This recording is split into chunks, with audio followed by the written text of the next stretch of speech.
全美国载客量最高的机场。这里是免费坐电车往返美航厦的地方。现在来为各位试吃一下刚刚那一锅看起来像扑尼一样的东西是什么？天哪，这样吃一餐就花了13块。大家现在有没有看到这个熟悉的背景呢？是的，我们又来到了 Raleigh-Durham International Airport。现在时间是早上4点40分。今天我要搭早上第一班飞机到亚特兰大。今天是真的要去亚特兰大洽公一下的啦。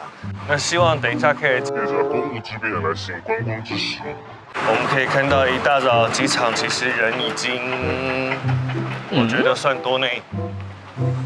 早上会被排队的店大概就是星巴克了。凌晨4点 Popeyes 已经开了耶，早上就吃 Popeyes。现在进入机场已经可以不需要戴口罩了。看到有戴口罩的人大概3成吧。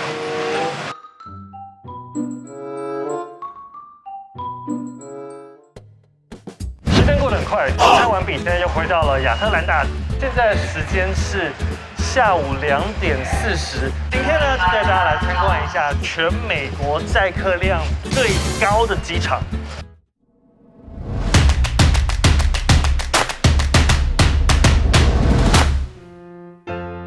亚特兰大 Hartsfield-Jackson Atlanta International Airport 因为位于美国东部的要点，也是达美航空的总部所在地，连续20年以来都是全美国载客量最大的机场。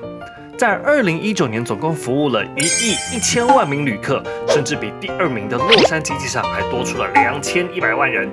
忙碌归忙碌，在亚特兰大机场大约只有10%的旅客是国际旅客，其他旅客都是搭乘美国国内的航班。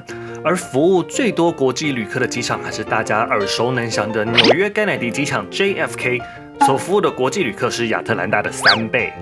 光是达美航空的出行李的托运盘就有8个。先进去过安检啦。现在我们还是走 TSA PreCheck 通道，在一个全美国单日流量最大的机场，如果没有 TSA PreCheck 的话，会要走怎么样的画面呢？就是这个画面。我们来看一下，如果有 TSA PreCheck 的话会怎么样？为什么我觉得看起来差不多？真的不要在亚特兰大上飞机。通过安检真的是太夸张了，过安检了。刚刚看好像人很多，但是我真正从进入安检一直到现在出来，大概花了10分钟，10分钟应该算是快吧。在亚特兰大，登机门真有 A B C D E F 还有 T。先来看看我要回家的话是要去哪里。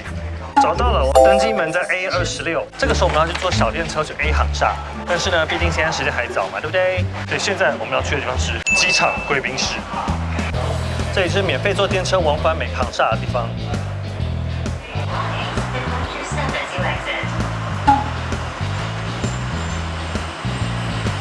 到了最后一个 F Terminal 啦，所有的国际航班都集中在最后一个 F， 人很少的感觉。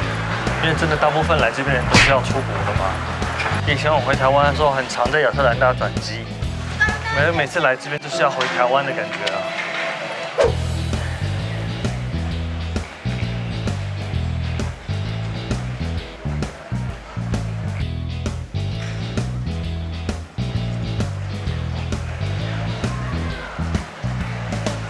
来到休息室啦。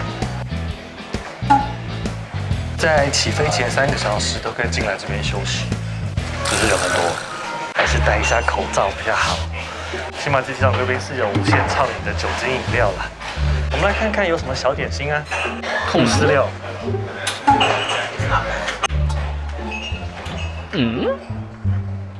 为什么每道菜看起来都像是巫婆做的东西呢？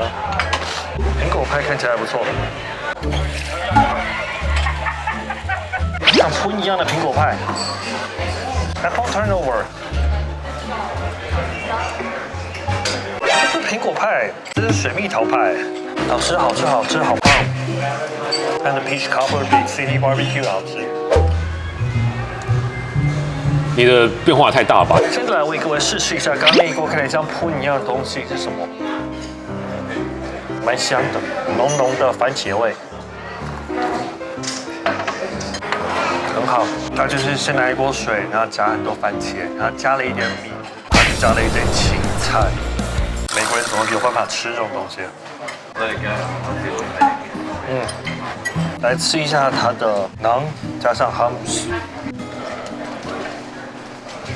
这里真的是吃一些轻食啊！我觉得如果来到机场休息室里面不喝酒，真的是好亏啊！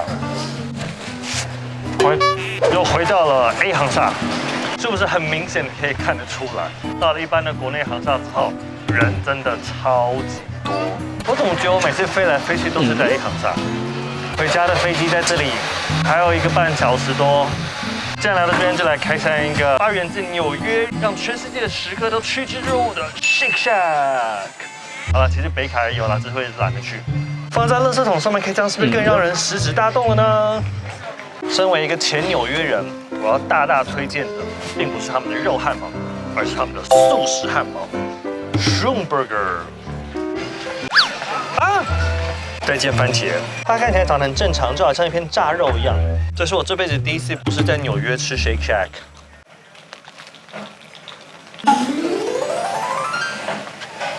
真的就是这样子，好大一个蘑菇，然后里面有 cheese。那叫一个 Schumburger 等了我25分钟，就可以过安检2次。是我太久没吃还是怎样？我家是因为 Shake Shack 一离开纽约就变难吃了吗？这样子也太少了。这一个小汉堡要9块4毛5哎 ，CP 值太低。再来喝一下那个广告单上写说很多厉害的红茶，就是红茶，没办法跟台湾的手摇饮比啊，反正大杯要3块多。天哪，这样吃一餐就花了13块，啊，今天是出差就请报销。今天对 Shake Shack 好失望。终于差不多要回家了，那就是今天影片带大家来稍微深度的参观一下全美国单日乘客吞吐量最高的机场亚特兰大。希望在台湾以及在全世界的各位，我们都可以早日的来到可以自由出国旅行的那一天。如果你喜欢今天影片的话呢，非常感谢的订阅、按赞、留言、分享。小丹爬 TV， 我们下周再见，拜拜。他们在上行李耶，辛苦了工作人员。像一个这么大的机场，那些行李的分类装置啊都不会搞错，真的也很厉害。再次感谢 Expert 的干爹干妈昨天收留了 Expert 一个晚上。等一下一回去北卡，第一件事情就是去接狗啊！拜拜啦，亚特兰大。